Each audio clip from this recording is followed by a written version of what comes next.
Ralph just gave an amazing talk here at DICE, and one of the things he did was he kind of went over a lot of military products that he's helped develop. So can you tell us a little bit about those amazing gadgets and products?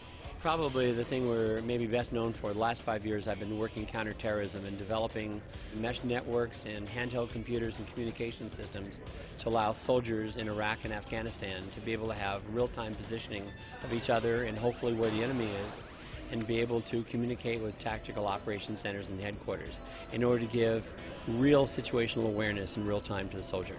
So you sound kind of like a Tony Stark, Iron Man kind of guy. So how did you feel about the movie? Love that movie. Couldn't have been more fun. And I absolutely love Robert Downey and anything he does. Tell me a little bit about the gadgets and the things that he did in the movie. Do you feel like some of that is actually plausible, like we could get to that level at some point? Well, the problem is the amount of processing power to control thrusters, that kind of energy to give them that kind of speed and that small of a configuration are probably decades away. Ultimately, yes, but when you're talking about that kind of power, it's really a problem. The fast moving and turning and accelerating and decelerating, that would be real hazardous. So can you tell me a little bit more about anything you've developed for films? The propulsion system that powers the shark around in Jaws, the anti-shark weapon that Richard Dreyfuss had in the movie Jaws I did, and in The Spy Who Loved Me I made the vehicle propulsion systems that propelled the car underwater and of course the chase subs, that kind of stuff, so a lot of that. One of the interesting things you talked about in your speech was that almost everything has been invented, and what people need to focus on now is sort of hybridizing different things and finding where people need things. And can you give me an example of some inventions that meet that need?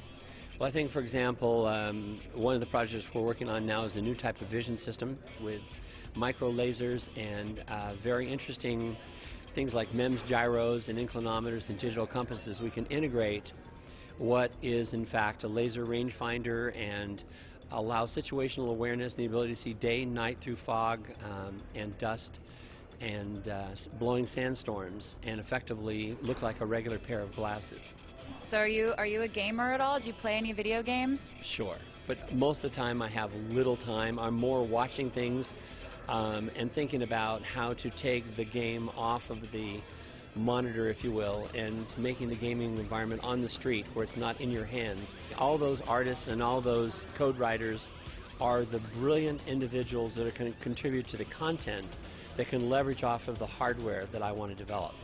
I'm not the guy who has that brilliant artistic capability to do what they do. And to me, if they can embrace the hardware I'd like to develop for them and think this is cool and allows them to develop software and games in an entirely new way, I think it is really a symbiotic relationship that can be profoundly fascinating for everybody.